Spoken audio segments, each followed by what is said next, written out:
The night never really settled in Genoa City, it only pretended to, draping itself in silence while something far darker moved underneath. Something restless and angry and deeply personal, and I could feel it building long before Adam ever opened his eyes on that cold, unforgiving floor. His body screaming in pain from what Matt had done to him, his ribs aching, his vision fractured. His breath uneven like every inhale might be his last, and yet the first thing that cut through that haze wasn't fear, it was fury. The kind of fury that doesn't burn hot and loud but sinks deep and heavy, the kind that lingers in the bones and refuses to let go. Because Adam didn't just wake up injured, he woke up humiliated, outplayed, reduced to a pawn in someone else's twisted game. And that was something he could never tolerate, not again. Not after everything he had clawed his way through to reclaim even a fragile sense of control over his own life, and so even as his body resisted. His mind sharpened, piecing together fragments of memory, the blow, the trap, the moment he underestimated Matt. And that realization alone was enough to push him upright, unsteady but determined, because somewhere in this nightmare Nick was still out there. And that thought hit harder than any physical pain, not just because Nick was his brother, but because of everything unresolved between them. Every buried resentment, every fragile attempt at reconciliation that had never quite held. And now the possibility that Nick might die thinking Adam had failed him was something he couldn't accept, not under any circumstances. The path through the dimly lit structure felt endless, each step dragging against the weight of his injuries. But Adam wasn't thinking about survival anymore, he was thinking about redemption, about proving something not to the world but to himself.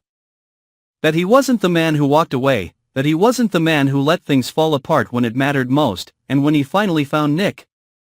The sight was worse than anything he had prepared himself for, because Nick wasn't just restrained, he was slipping. His body reacting to whatever Matt had forced into his system, his skin pale, his breathing shallow. His strength fading in a way that felt terrifyingly irreversible, and for a moment Adam froze. Not out of hesitation but out of the crushing realization that this might already be too late. That this might be the moment everything finally collapsed beyond repair, and the guilt hit fast and vicious. Twisting through every unresolved moment between them, every fight, every betrayal. Every time Adam had convinced himself there would be another chance to fix things, and now the chance was slipping away in front of him. But Adam had never been someone who stayed down, not for long, and that instinct, that refusal to surrender, pushed him into action even as doubt clawed at him, forcing himself to focus, to move, to think, because panic wouldn't save Nick. And that's when he reached for the one person he knew he could still trust in a moment like this. The one connection that had somehow survived everything, Chelsea, and the call wasn't clean, it wasn't calm. It was raw and urgent and laced with desperation, and yet beneath all of that there was something else, something unspoken but undeniable. A fragile thread of belief that she would answer, that she would understand, that she would come through when everything else was falling apart. And Chelsea did, not because the situation demanded it but because something in her had never fully let go of Adam. No matter how many times she told herself she had to, no matter how much damage had been done between them. And as she traced the location, piecing together fragments of information with a precision that came from equal parts fear and determination. Chelsea wasn't just helping, she was stepping back into something she had tried to escape. Something dangerous and complicated and emotionally devastating, because helping Adam meant confronting everything she had buried. Every lingering feeling, every unresolved wound, and yet she didn't hesitate, because beneath the anger, beneath the exhaustion, there was still that instinct to protect, to fix, to fight, even when it came at a cost to herself, and maybe especially then. Back at that grim, suffocating scene, Adam was losing time, watching Nick deteriorate, feeling the pressure close in from every direction. Knowing Matt could return at any moment, knowing this was far from over, and that's when the fear shifted. When it stopped being about failure and started becoming something else, something colder, something more dangerous. Because Adam realized this wasn't just a rescue, it was a war, and Matt wasn't playing for leverage or revenge, he was playing for destruction. For control, for the kind of power that came from breaking people down completely, and that realization hardened something inside Adam. Pushing him past hesitation, past morality, into a space where survival and victory became the only things that mattered.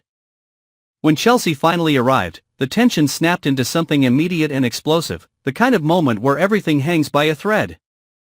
Where timing becomes the only difference between life and death, and there was no room for doubt, no room for second guessing, only action. Only instinct, and together they moved with a desperate precision, freeing Nick, trying to stabilize him. Trying to outrun whatever Matt had set in motion, but the truth was already clear, Matt wasn't done, not even close, and when he reappeared, it wasn't with hesitation or uncertainty, it was with confidence, with the certainty of someone who believed he had already won. Someone who had orchestrated every detail, who had anticipated every move, who had reduced them all to pieces on a board he controlled.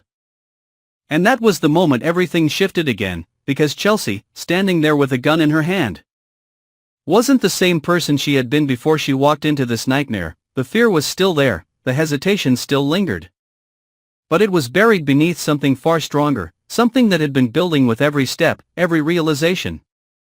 Every second she spent watching Adam fight and Nick fade, and in that moment she understood something clearly and completely. That there were lines you couldn't uncross, choices you couldn't undo, and yet sometimes those were the only choices left. And when she pulled the trigger, it wasn't just an act of survival, it was a decision that would echo long after this night was over. A decision that would change everything, for her, for Adam, for Nick, for all of them. The silence that followed wasn't relief, it wasn't victory, it was something heavier, something more complicated. Because ending Matt didn't erase what had happened, it didn't undo the damage, it didn't fix the fractures that had been exposed in all of them. And as Adam looked at Chelsea, really looked at her, he saw it, the weight of what she had done, the cost of it. And for a moment there was no clarity, no resolution, only the understanding that they had crossed into something irreversible.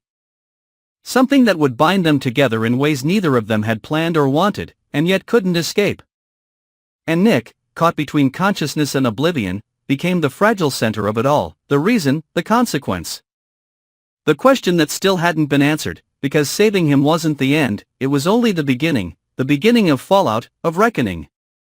Of truths that would surface whether they were ready or not, and as the night finally began to break, as the first signs of morning crept in, there was no sense of closure, only the quiet, suffocating awareness that this was far from over, that what they had done, what they had survived, what they had become in the process, would ripple outward, touching everything, changing everything, and the real battle, the one that couldn't be fought with fists or weapons, the one rooted in guilt, anger, loyalty, and betrayal, that battle was only just beginning.